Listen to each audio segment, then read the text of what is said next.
Ashoka garden में अजीत कुमार के भव्य कार्यालय का उद्घाटन। नगर के विभिन्न वार्डों से उमड़ी अपार भीड़। सुल्तानगंज विधानसभा क्षेत्र से निर्दलीय विधायक प्रत्याशी अजीत कुमार के चुनावी अभियान को जबरदस्त समर्थन मिलता दिख रहा है। घाट रोड स्थित अशोका गार्डन में उनके भव्य चुनावी कार्यालय का उद्घाटन एक बुजुर्ग मतदाता द्वारा फीता काटकर एवं नारियल फोड़कर किया गया। इस मौके पर नगर के विभिन्न वार्डों से अपार भीड़ उमड़ी। वहीं शाहकुंड प्रखंड के ग्रामीण क्षेत्रों से भी बड़ी संख्या में लोग पहुंचे हुए थे। पूरा परिसर अजीत कुमार जिंदाबाद और जनता का उम्मीदवार अजीत कुमार के नारों से गूंज उठा। लोगों में जबरदस्त उत्साह देखा गया और हर कोई अजीत कुमार के साथ कदम से कदम मिलाने को तैयार दिखा। समर्थकों ने कहा कि इस बार सुल्तानगंज की जनता विकास, ईमानदारी और नए सोच के साथ आगे बढ़ना चाहती है और अजीत कुमार इस बदलाव के प्रतीक हैं। उद्घाटन समारोह में उपस्थित लोगों को संबोधित करते हुए अजीत कुमार ने कहा कि जनता ही असली मालिक है और वही तय करेगी कि सुल्तानगंज का भविष्य किस दिशा में जाएगी। उन्होंने कहा कि उसका लक्ष्य राजनीति में सत्ता नहीं बल्कि सेवा है।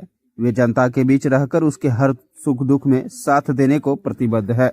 इस दौरान क्षेत्र से आए हुए समर्थकों और गणमान्य लोगों ने अजीत कुमार को फूल मालाओं से लादकर उसका भव्य अभिनंदन किया। अजीत कुमार की टीम द्वारा कार्यक्रम में आए हुए सभी अतिथियों और जनप्रतिनिधियों को अंगवस्त्र भेंट कर सम्मानित किया गया, जिससे पूरे माहौल में सौहार्द और सम्मान की भावना देखने को मिला। इस दौरान महिलाओं, युवाओं और बुजुर्गों की भारी भागीदारी ने इस कार्यक्रम को जन आंदोलन का रूप दे दिया। उत्साह और विश्वास से भरे इस आयोजन ने स्पष्ट कर दिया कि सुल्तानगंज की जनता अब बदलाव चाहती है और अजीत कुमार के समर्थन में मजबूती से खड़ी है। सहयोग मिल रहा है, क्या कहना चाहेंगे विधानसभा वासियों को? सबसे पहले तो मेरा विधानसभा वासियों को प्रणाम और मैं कहना चाहूँगा कि यह धर्मवीर की गाड़ी है। भ्रष्टाचारी तत्वों और सदाचारी तत्वों, भ्रष्टाचारी समूह और सदाचारी समूह के बीच की यह लड़ाई है। मैं जनता मालिक से आशीर्वाद मांगना चाहता हूँ कि आप हमारे समूह को ताकत दें, अपना मत ताकि जो भ्रष्टाचारी तत्व हैं, पैसे पर टिकट पाए लोग हैं, जो इतना रहे हैं अपनी ताकत पर जनता उन्हें जमीन पर लाने का काम करे और हम लोगों को सशक्त करे, ताकि हम लोग जो है सिस्टम को दुरुस्त करें। इतने खूबसूरत लोकतंत्र की खूबसूरती को कायम रखने में सफल हो। जनता तो आपने बोला, बहुत बड़ी बात बोला, हम गमछा नहीं एक दायित्व दे रहे हैं, इसमें क्या करना है?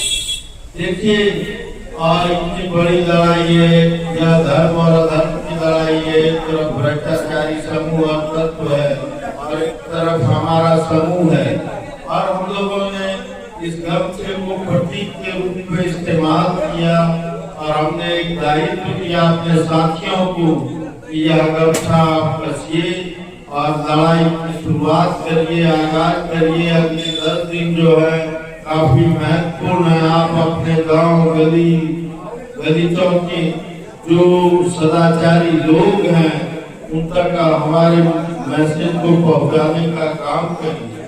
आप 15 साल से तत्पर हैं करप्शन को लेकर, खासकर बिहार लेकर, और सुल्तानगंज को अपना गृहघर है, तो उस पर आप किस नजर से देखते हैं? देखिए, मैं हृदय से कभी भी इस चीज को स्वीकार नहीं कर पाया, मेरा हृदय कभी स्वीकार नहीं कर पाया। आज मैं नेता के रूप में सरकारी कार्यालयों में जाता हूँ तो मुझे महसूस होता है कि मैं दलाली करने कहाँ आ गया।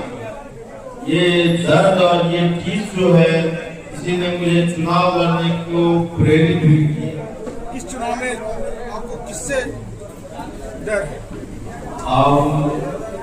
मेरे साथ जनता मालिक है और मुझे डर किसी से भी नहीं है, क्योंकि मैं संघर्ष का आदी हो चुका हूँ। मुझे जीत हार का भी भय नहीं है। मैं अपना कर्म कर रहा हूँ, सुल्तानगंज की बेहतरी की लड़ाई लड़ रहा हूँ, भ्रष्टाचारी तत्वों से लड़ रहा हूँ, सिस्टम को बचाने के लिए लोकतंत्र की खूबसूरती को बरकरार रखना। यह लड़ाई सुल्तानगंज के जनता की है और लोकतंत्र को बचाने बनाने की है। एक सवाल आपने एनडीए पे उन्हीं को नेता के द्वारा दागा की करप्शन का मैं उदाहरण दे रहा था कि विजय सिन्हा जी ने सिंगला जो भ्रष्टाचारी कंपनी है जिसका पुल गिरा, कई जगह पर उनके रोड सड़क और बनाए हुए पुल भी गिरे, उसको विजय सिन्हा जी ने ज्यादा था फैक्ट्रीटेड किया और एनडीए सरकार ने ही इशारे पर उनका पोर्टफोलियो बदल दिया गया। सुल्तानगंज विधानसभा की बदला होने वाली, वहाँ की दुर्दशा चेंज होने वाली है। आपका मैन्युफैक्चर क्या रहेगा? मेरा मैनिफेस्टो मैंने कई बार आप लोगों के साथ साझा किया है। यहाँ के स्थानीय मुद्दे हैं शिक्षा, स्वास्थ्य, खेती किसानी, युवा, रोजगार, इन सब चीजों से जुड़ा हुआ मसला है। कुछ ऐतिहासिक मसले हैं, उनका भी समाधान जरूरी है। वकील तबकों की कुछ सवाल है, उनका भी मसला जरूरी है। आप पाएंगे से देखेंगे तो आप हमारे जो एजेंडे हैं शाहपुर और सुल्तानगंज के लिए, उसमें आप पाएंगे हमने सारी चीजों को स्पष्ट रूप से रखा है। लेकिन मैं उससे बड़ी बात कहना चाहता हूँ कि लोकतंत्र को बचाने की लड़ाई है। सुल्तानगंज में सुल्तानगंज की जनता के आत्मसम्मान, आत्मविश्वास को फिर से वापस लाने की लड़ाई है।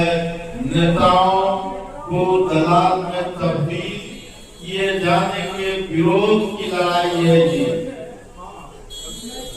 मतदान है, जनता को क्या अपील करना चाहेंगे? मैं अपील करना चाहता हूँ जनता मालिक से, क्या भ्रष्टाचारी तत्वों जो भ्रष्टाचार से निकट पाए लोग हैं, आप उनको जवाब दीजिए। आप अपने आत्मसम्मान की रक्षा करिए। जो पटना दिल्ली में आपके वोट को, आपके मत को, आपके अधिकार को खरीदने का काम करते हैं, इस सुल्तानगंज की मिट्टी से अपने मत का उपयोग करके आप उन्हें फिर से उनके पास भेज कर अपने बेटे को जिताकर आप उनको जवाब देने का काम करो। जीत के आने के बाद पहला प्राथमिकता क्या रहेगी आपको? पहली प्राथमिकता रहेगी सरकारी कार्यालयों में सुनवाई को सुलभ करना और सरकारी अस्पतालों में आईसीयू स्थापित हो, इसकी लड़ाई लड़ना।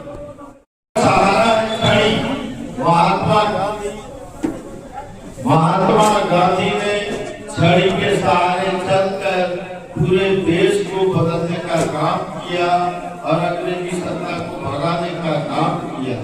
आज फिर से सुल्तानगंज में जो छड़ी चुनाव चिन्ह दिया गया है, यह भ्रष्टाचार से लड़ने का एक मजबूत हथियार है।